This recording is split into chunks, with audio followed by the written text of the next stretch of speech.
everyone. Welcome to Bookstack Book Club. I am here with Alex Meyers, the host. Hey, how's it going, everybody? It's great to be here, Sarah. Thanks for coming. Alex and I have known each other for many years, and he is my partner in crime in the event industry. It's an honor. Oh, thank you. He has saved me from many of a tragedy. So definitely, Alex has always been there for me, and I really appreciate it. Thank you. Likewise, you have definitely always been there for me as well. Jump-starting my career in many ways by opening my mind, as well as putting me in touch and letting me work with people like Jason Derulo, Wyclef Jean, Melky John, have people rappel out of helicopters for their grand entrance. We did. Helicopter queen right here, people. Yes. If it deals with a helicopter, I can definitely pull it off. FAA knows me well. Well, today we wanted to really dive deep into one of the books that we read for the month of February, or actually it was March. Yeah, and actually, I just to shout out to all those people out there that don't like to read or are on the road a lot and just want to spend time watching cartoons and stuff when they get home, like myself. I listened to it on audio a couple times, and it was amazing. Really? Oh, yeah. We sort of pre-discussed the book, which we're not really supposed to do. Usually I like to catch it all live on film for you guys. But you had mentioned that the audio book was a little bit different than the original book. The book, by the way, that we're talking about is Crushing It by Gary V. Vanna White, yeah. So this book is a phenomenal book for entrepreneurs. It is, I believe, his second book, I think he has 3 books right now. So Gary V is, if you don't know him, you should look him up. His full name is Gary Vaynerchuk. He has VaynerMedia. He and his family have a wine company. He's one of the original YouTubers. Yeah, he's killed it on YouTube. His first videos are really inspiring because they are really, really rudimentary, but to see where he is now is pretty amazing. But this book is mainly, it's all about how great entrepreneurs build their business and influence, and how you can too. So I read the book, obviously. I'm a note taker. I have to scribble in the, in the medians. You could ask any of my teachers. I don't show my work. Oh, really? I'm such a writer. In order for me to obtain information, I have to write. But he listened to the book, as he was saying. And you said that it was a lot different because in the book... Better. Yeah, because in the book, you said what? I think it's not just different, it's just better. Because everybody's entitled to my opinion, so you should listen to books instead of read them. As well as the fact that Gary V is a super confident person that likes to go off book while he's reading. Yeah. So he'll be like, oh, yeah, in this case, it used to be this way when I wrote the book a few months ago, but because this deal happened, it changed. And now you could do it this way too, which I think is great. So one of the things that happens in the book is he dives through individual outlets for building influence for yourself and your company. And so, he covers things like YouTube, Twitter, etc., and they change almost on a daily basis. So it's obviously, by the time you're reading it, it's a little bit out of date. One of the outlets he mentioned is Musical.ly. Right. And Musical.ly sort of run its course at this point, I think. But it's still like but you TikTok, can use it still. You can still use it, absolutely. There's still a ton of users on it. But now, if he reprinted this book, TikTok would be in here, right, as opposed to Musical.ly. So I think when you hear it in the Audible, what you're saying is that he was able to update it a little bit more than what it was in print. He actually talks, I don't know if this was part of his actual notes on Musical.ly or if it was one of his off-book rants, but one of the things that he says is that while he was writing this book in 2018, I believe, Musical.ly was already on a decline. He said by the time some of you are listening to this in 2020, 2021, it probably won't be a factor. Yeah. But he did talk about how it was important to pay attention even to platforms that leave within 5 to 7 months. Yeah, because you can still garner the visibility in a burgeoning platform very quickly. And so I think that's one of the methods. I know I just listened to him the other day, and he said that his outlet for this year was going to be Snapchat. Yeah. My daughter's on Snapchat. I'm not. She doesn't even text. She's on Snapchat. But I don't want to get too technical about this because there's a whole nother side of this book that is really interesting, which is centered around mindset. And there was one quote. Do you mind if I read the quote? Is that okay with you? Read Okay, the all right. No, you better not. Reading from a book sometimes can get a little annoying. But the most important thing is to be fully committed and to block out any noise, because nobody has done what you're attempting to do, and the only way to get it is to put the blinders on and push forward. So a lot of this book is centered around putting the blinders on, getting your mindset right, pushing past the noise, and really getting it done. And I find that so interesting because so many of us sort of stop what we're doing, or we come up with an idea, we write it down, but then we never actually activate the idea, or we start to activate it, we get a little scared, we hit a little road bump, and then we're like, oh no, it didn't work out, instead of just pushing past that road bump. So I know just starting this club, I hit a couple road bumps, and we've sort of meandered through, and thank you for staying with us so far, because I've had to change things as we go and tweak it and make sure that it's of value to all of our Bookstack Book Club members. So, well, I love how you give the members an opportunity to vote on what books you're doing next as well. Yeah, this is so interesting because, originally when we started the club, it was all about the readers and who they wanted to see, be read, right? Like who they wanted to read. But then I started to dive deep into authors, and there is a system and a framework for which authors become famous New York Times bestsellers, right? There's a method that they use, and I can't say that it's always super on the up and up. It's the same thing with music. It's a little, yes, same thing. It's a little deceiving. So what I found was that there were all these other interesting authors that just didn't have the resources or the ability to hit that mark to become a New York Times bestseller, but still had great information or great stories or, amazing things to read, pivotal things to read, excuse me. But, so what I did was I started finding all these author groups, and I found this one author group, and I made one post about the fact that we were considering new and up-and-coming authors, and I got like 60-something books sent to me all at once. And so what I'm thinking about doing, because I have no way of like culling that down, so I'm thinking about, and you guys can tell me what you think, is I'm thinking about having everybody vote on which books they'd like to read. Now, next month, it's already picked. We've already picked next month. Next month is all for Best Buddies. I'm super excited. I don't know if you know about Best Buddies, but Best Buddies is actually international, I stand corrected, international nonprofit that provides mentorship, career opportunities, and friendship for those that have an IDD, which is an intellectual development disability. So things like autism, Down syndrome, those hit underneath an IDD. And so it starts in middle school and they go up into college and beyond. And actually my daughter is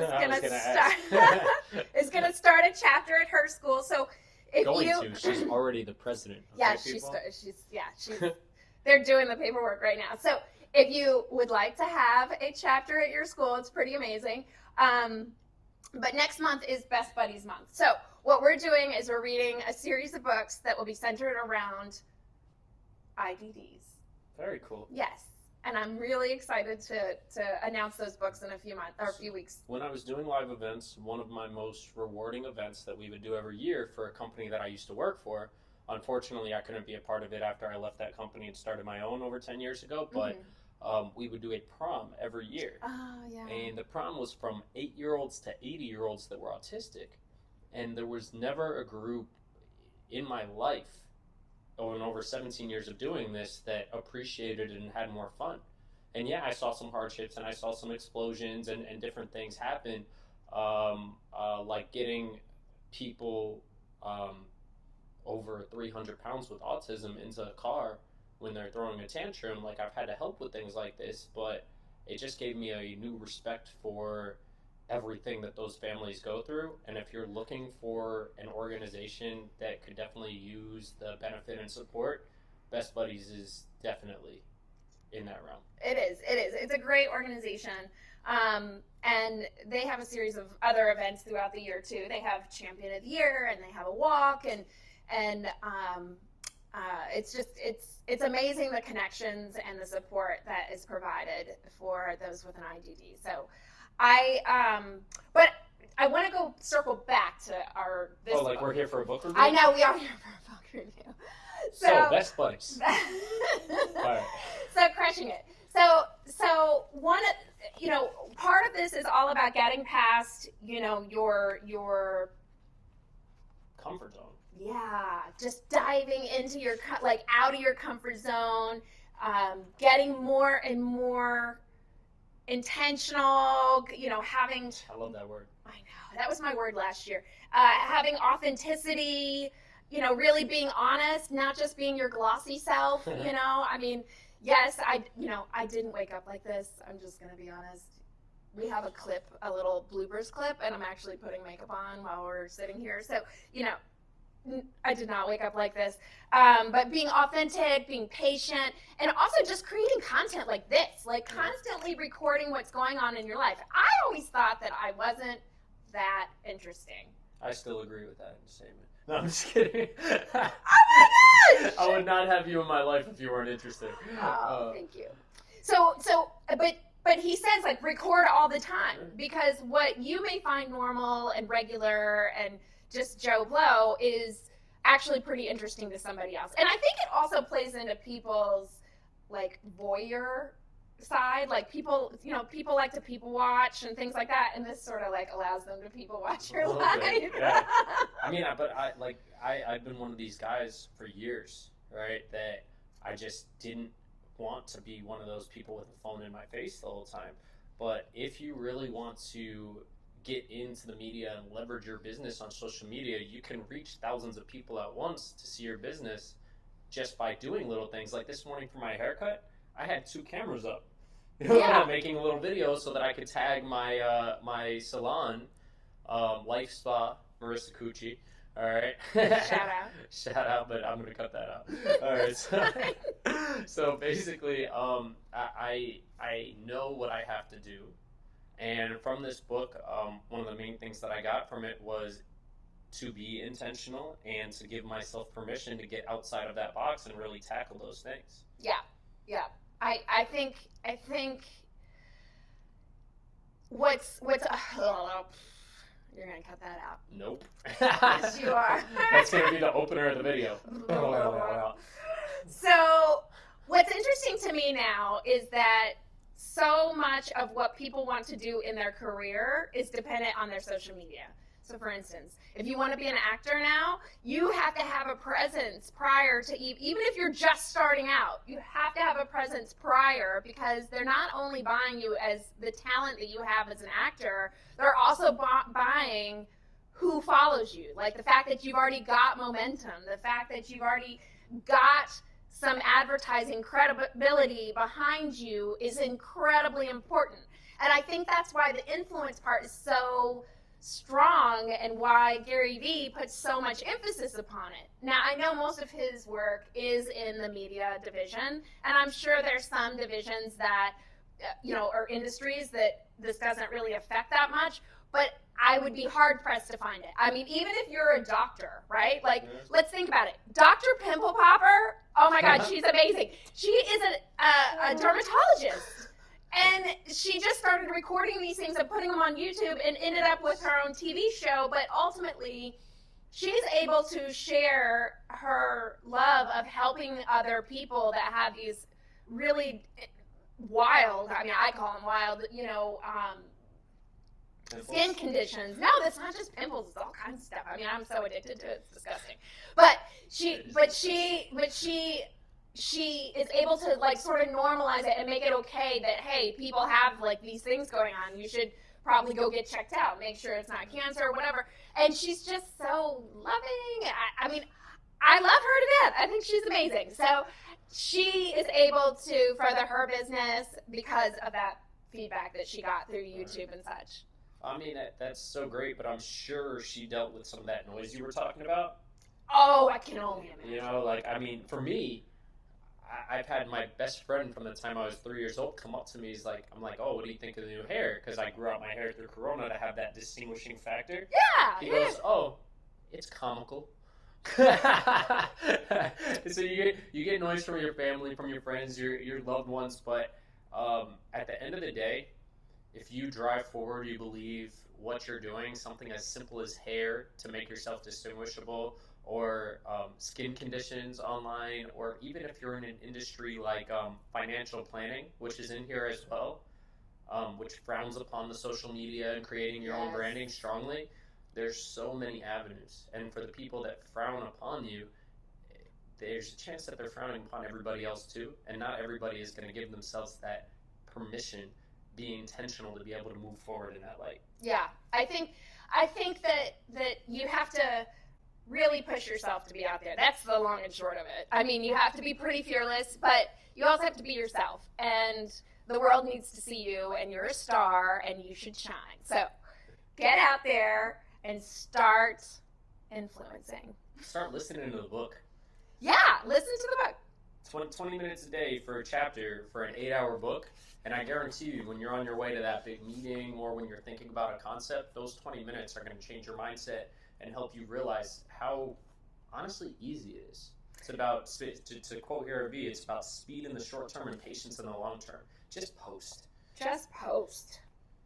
I was just looking through a couple spots that I had marked, and I was like, wow, this is pretty unbelievable. You know that there. Let's see. Hold on.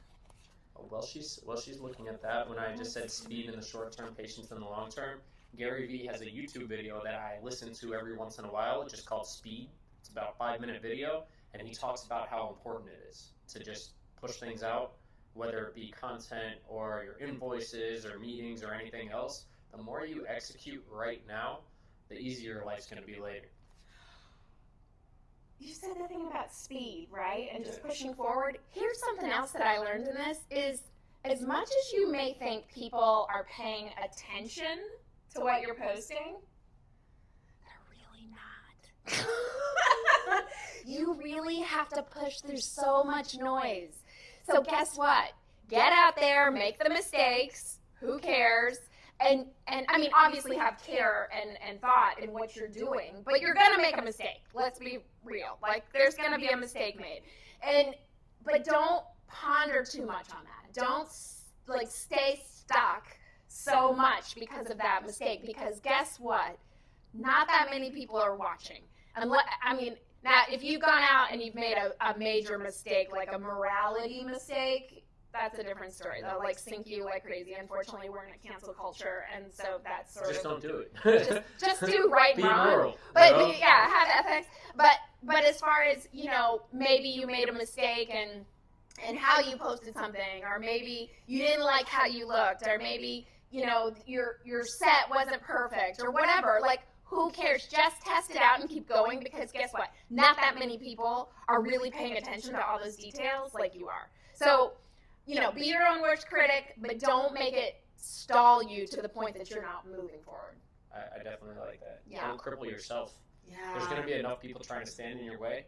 Don't do it to yourself. Yeah. And so I think with this book, if you're looking for something that's inspirational, and you're looking for something that also gets down into a little bit of the nitty-gritty and the purposes of each one of the different outlets, whether it's YouTube, Twitter, Musically. How to leverage your social media. Yes. This is a great book to start with. And also go and follow Gary Vee, because on a daily he is sending out so much stuff. He even started texting. So it's funny because I get texts from him like it's really Gary Vee. And my husband's like, "Who's this dude texting you?" And I'm like, "Don't worry, babe. It's a freaking advertisement. It's okay. It's not that big a deal." 3:30 in the morning. Gary Vee is just, texting me all by myself. No, it's definitely awesome to see him discover other areas, and also he shares so much of it with everybody. So lots of free info. Oh, that's his model, free content. Now, I also want to hear from everybody. If you have a new book that you would like us to read or consider, please, please, please send it to me. We will be bringing in more authors that will be doing announcements of their book. So if you know of an author that would like to get some visibility through our book club, please, please, please make sure to send that in. Other than that, do you have anything else you want to add about our fabulous book club? You know, I really, really want to stress how great it is to have a book club that doesn't discriminate. Oh, You that's know, interesting. I feel like there's all of these women-only book clubs or over 60 or only authors or everything else, but like what we have here, sorry, what you have here, I just love being a part of it. What you have here is something truly special because everybody's welcome. All your opinions are welcome. You didn't really hear us disagree a lot about the book at all, but disagreements are welcome. We're not very political. No, it's not. And even when like we have some books coming up that we're reading right now that are they could be political, but we actually erase that from the conversation, and it's more a conversation about theories and concepts and it's funny because one of the books that I'll be bringing him on, he's amazing. His name's Christian, and he is 17 years old, and he suggested this amazing book, and so I read it, or we read it, and it's quite interesting. So as far as having like no discrimination, it goes across ages, it goes across genders, races. You know, I just want to make sure that we're having as much of a variety of a conversation about the book as possible. And we can read all kinds of books. It doesn't just have to be a certain category. Right. So that's really important to me too. I like to mix it up. This is awesome. It's a little ADD. I'm a little ADD. I think we all are. That's an understatement for me. That's how it works. ADHD. That's okay. So thank you guys so much. We look forward to, seeing you again soon and reviewing our next book. Listen, if you want a future celebrity that's super approachable, Sarah Martin. Oh, you're so sweet. Have a great day, everybody. Thanks, guys.